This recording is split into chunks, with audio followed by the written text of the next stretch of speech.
Yeah, so I guess there are two areas I want to focus on. First is mitigating against the climate emergency. What action can we do to try and reduce the extent of climate change? And I guess there are two big problems that I'd like to try and solve. First of all, the first is how do we replace all the gas boilers that are in pretty much every house in the UK and worldwide as well? We're very heavily reliant on, gas to heat our homes, and it's a massive problem to solve and a very expensive problem to solve. So the science and the technology has moved on to provide us with some environmental options such as heat pumps, but the cost of replacing every gas boiler in our houses is, pretty extensive. It's not something that's cost effective for most of us as individuals to have a choice to do, and so a lot of that money, I think, would go into helping the replacement of gas boilers in households. The second one, I think I'd like to look at flights and aircrafts. So not just thinking about reducing the amount of flights that we take, but how can we replace the current technology that we have in airplanes with much more kind of green options, so electrical airplanes and so forth. And we're a long way off being able to do that in an effective way. So I'd put a lot of money into developing that technology and advancing that in quick time. And then I think some of the money can go into technologies that are already here. So things like electric cars. I guess a message I would have is, try and leave your car at home, but that's not going to be an option for everybody. So trying to get electric cars as the norm. So getting rid of diesel and petrol cars, making the electric charging infrastructure much more widespread, and the battery power within electric cars, much greater, so we can travel further on one kind of charge. But the electric car technology is already there. It's just unfortunately very expensive and therefore not an option for many people. A bit of money we could go into planting trees. So again, we could do that relatively low cost, and that would be a really helpful thing to do. And again, thinking about how we can change our diet and putting some money into that as well. If I move on to adaptation, recognizing that our climate is already changing and that we really do need to spend some money to adapt to it.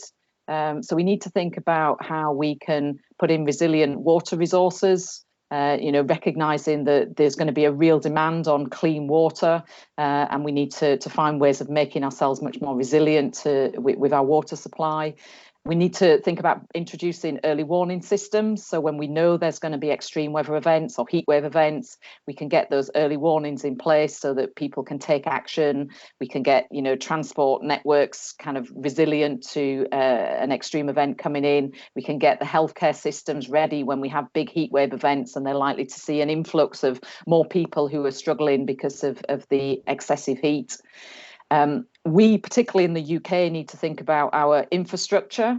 We have an infrastructure in the UK that is designed for a climate that was happening 20 or 30 years ago, not for the current climate and future climate. And we notice that when we have these extreme high temperature events. So we've had them in recent years. We see buckling of our railway lines. We see, the roads melting when we get these extreme heat events.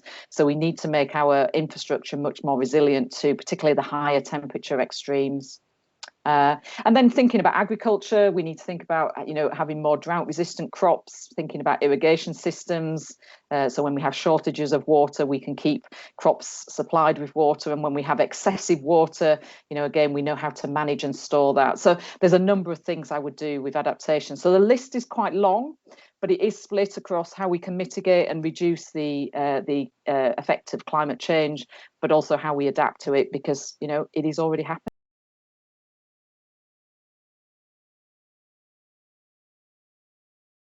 I think the nice first answer to your first question is actually the easiest, cheapest, in fact, totally free thing that we can all do to help solve the climate emergency is talk about it. It's an issue that lots of people are really concerned about, but very few people actually make part of their day-to-day conversation with their friends or family. And so the easiest, simplest, and cheapest thing we can all do is talk about it. But you've given me an exciting blank check. And so I want to put that to good use. The thing that I am really excited about is the revolution in how we get our energy, and what I'm going to put my blank check towards is powering that renewable revolution. And this is something that is just incredibly exciting because it is happening. Right, this is no longer something that we can dismiss as being impossible or too far down the line. Already, renewables account for 75% of Scotland's electricity, for instance, and the UK has just gone 2 months without burning any coal. So this is a change that is happening, but we need to make sure that that transition to renewable energy happens more quickly. And so I'd use that money to help subsidise renewables to make them ever more competitive with fossil fuels. I'd actually get a lot of that money by ending the huge subsidies that the fossil fuel industry still receives from governments around the world. And I'd roll out the renewable technology in particular in developing nations where, because it's cheaper to build new things than retrofit old things. And so help those economies that have done the least historically to cause climate change, but will probably be the most affected by it, help them develop in a renewable green fashion with minimal carbon emissions. More locally, so those are my kind of global goals. What am I going to do personally? Well, I'm a climate scientist. I study climate change through Earth's history, like you said. But I've realized that, for me, that isn't enough. It's not enough to just do my research and publish my papers. So I'm very passionate about talking to people about this issue whenever I can. So thank you for giving me this opportunity today. And talking about it to the people in the organisations around me. So for instance, here at St Andrews, I'm part of the Environmental Sustainability Board, and we're aiming to be the first carbon neutral university in the UK.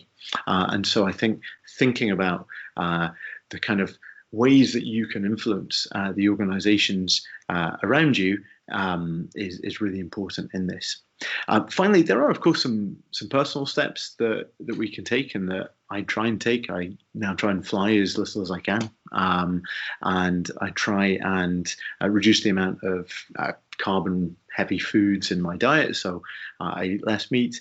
But I don't think we can place all of the burden on individual choices. While they're part of the solution, we also have to demand change at organisational and national and international level.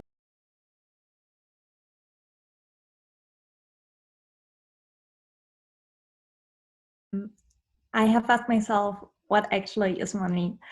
And money is a medium of exchange or a currency, and money can be both boon or bane. Money is security, money is independence, money is consumerism, money is power, money is growth, money is development. And to solve the climate emergency, we need to invest money to develop into the right directions, so into slowing down global warming. And money is invested mostly in mitigation. So mitigation is minimizing the possible impacts of climate change. Renewable energy sources such as solar or wind farms account for the biggest share of funding, followed by sustainable transport and energy efficiency. Only a bit of the money is spent on adaptation, so on reducing the negative impacts of climate change. And it's clever to invest in mitigation, so to invest for a long term on the causes of climate change, and the causes us and the way how we live. So our lifestyle can be changed in the long run by what we absorb and what we make out of this. And what I'm talking about is actually education. So firstly, in all schools, for all levels, I would start a subject called sustainability, and I would introduce science and technology initiatives to encourage students to do research into climate solutions. Also, or even especially adults urgently need climate education. So I would invest into public education and public announcement on the streets and stores, on television, to remind people every day of their responsibility to save our planet. And as climate change is neutral science, everybody is able to understand it. It's not anything hard or complicated at all. Then secondly, if I would have enough money, I would invest into ideas of young people who have the vision of great climate projects. That can be anything about solar panels, about intercultural communication, etc. And I think there's a lot of climate science around already. So did you know that the British meteorologist John Sawyer talked about man-made carbon dioxide and the greenhouse effect already in 1972? So for almost 50 years now, scientists are warning. That is why, thirdly, I would pay politicians to listen to scientists.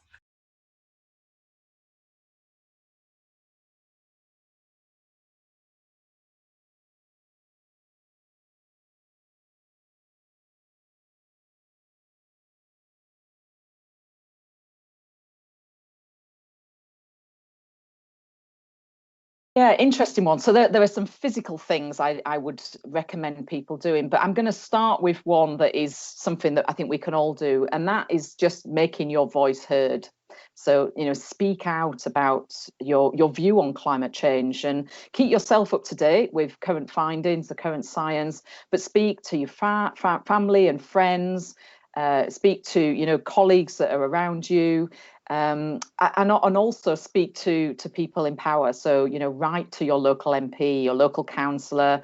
If you've got a city mayor, write to these people and express your concern about climate change, the importance of taking action against climate change. And the more people that can get involved in that conversation and have a voice, the more we're likely to be listened to. If we want to think about some physical things that we want to do, then again, I guess there's things we need to do to try and reduce our own carbon footprint. So what action can you physically take to reduce your carbon footprint? So thinking about transport, energy use, your diet, anything that you can do to reduce your carbon footprint individually would be, a real positive thing. And again, it's that conversation. So persuading family and friends to make these changes. If your parents are thinking about buying a new car, then, encourage them to think about the possibility of buying an electric car. If you're going somewhere, encourage them to think about using public transport rather than jumping in the car to get there. Thinking about diet, maybe just thinking about reducing the amount of meat and dairy that the family eats, making some changes to your diet. Sometimes small changes can have quite a big impact. So I think having that dialogue and discussion is important, but actually making some, physical changes to what we do with our lives.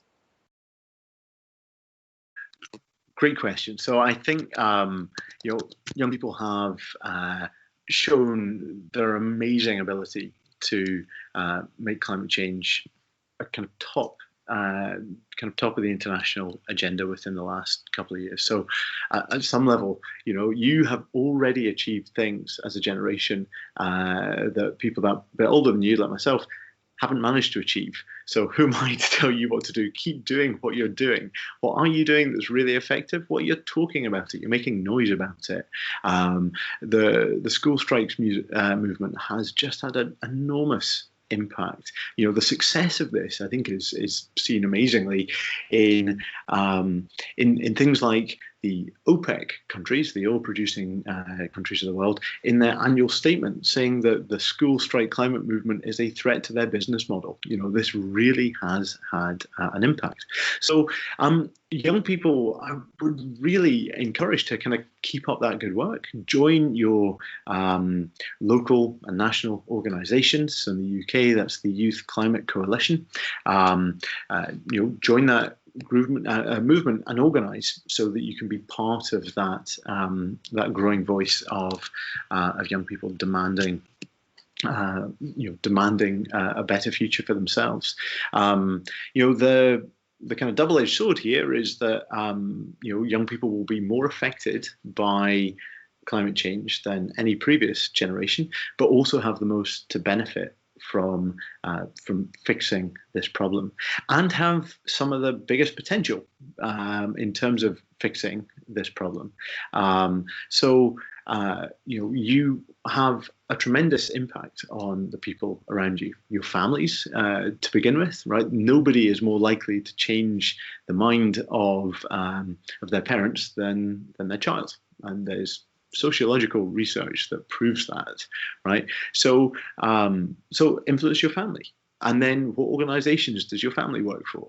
Can you get your parents to influence those organizations? At a school level, what's your school doing?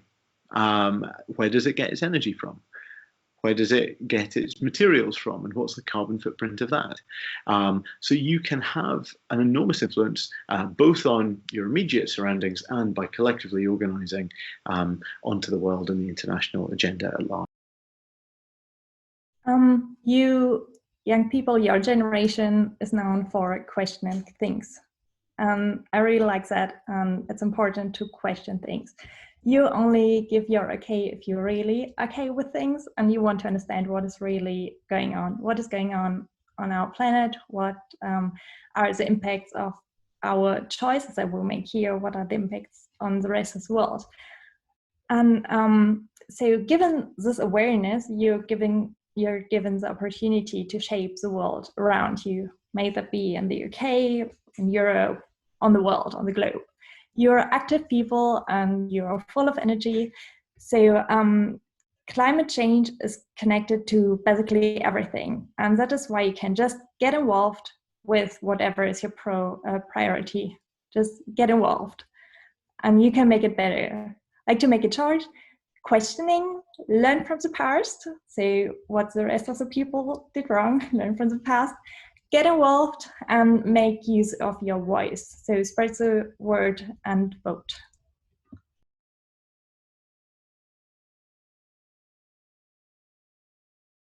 Yeah, so COVID-19, I guess, it's had a really negative impact internationally, but one of the positives is it's given us a real life experiment of what has happened when we physically see a reduction in greenhouse gases, particularly carbon dioxide that we put in the atmosphere. We've seen a significant reduction in the amount of carbon dioxide that we've put into the atmosphere because of lockdown, because people have stopped. Their energy use has dropped significantly, either as individuals or businesses. We're not moving around. We're not, the transport network has almost come to a standstill.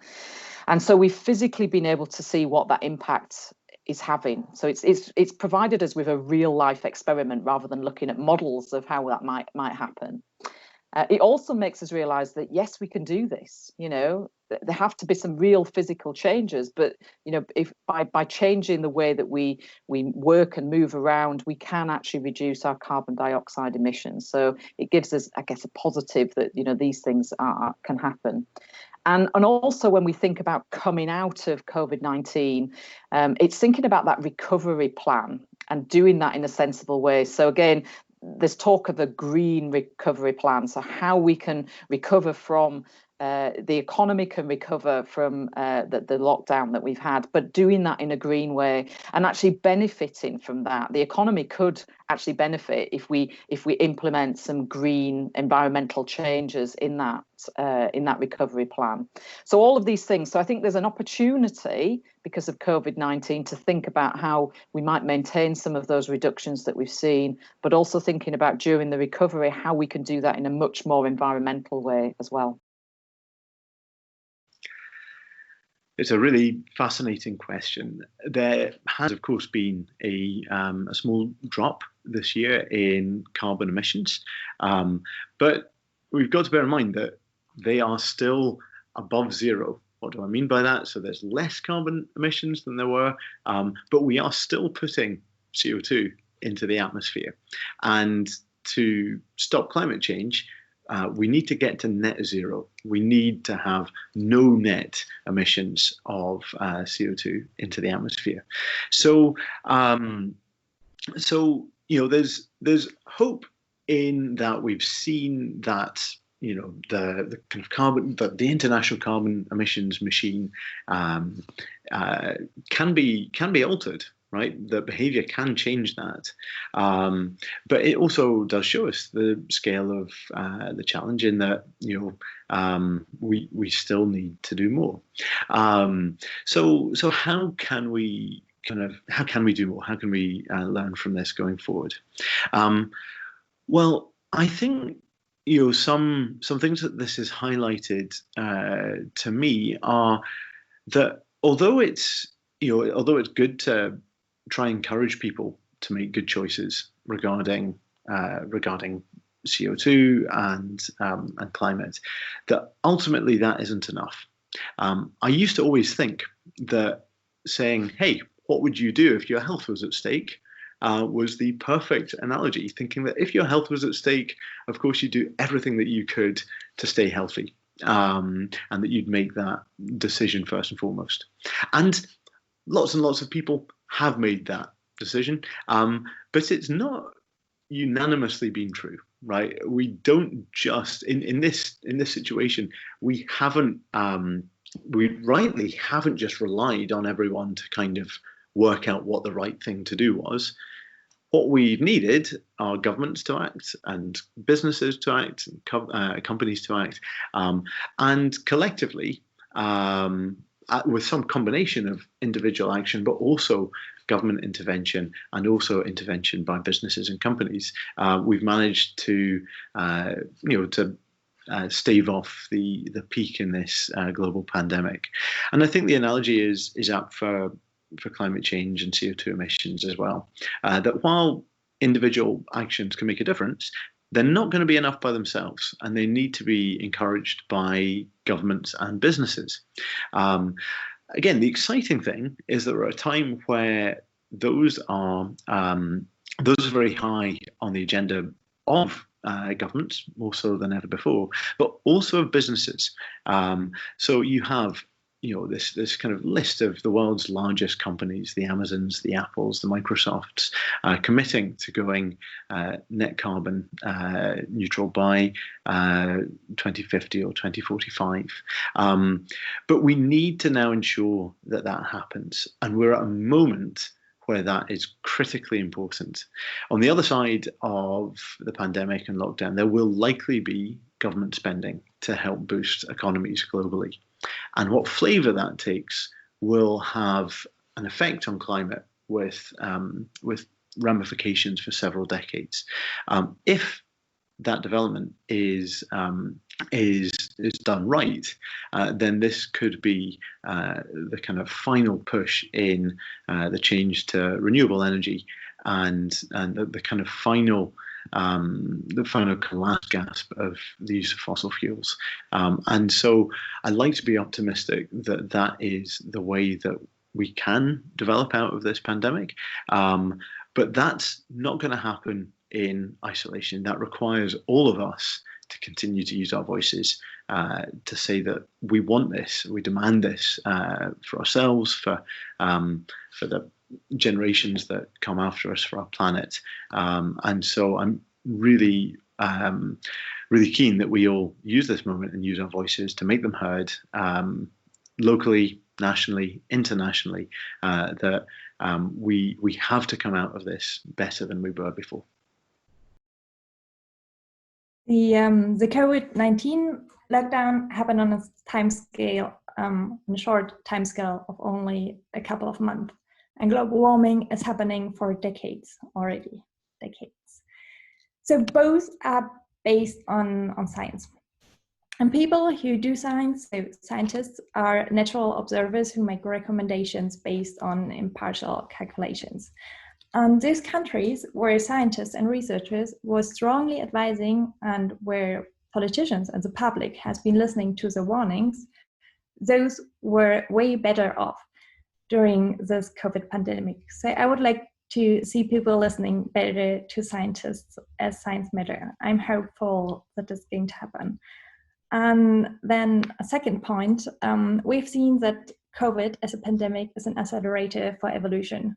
So we have the ability to make drastic changes very quickly. Governments can act rapidly in a crisis, and we are on a climate crisis right now.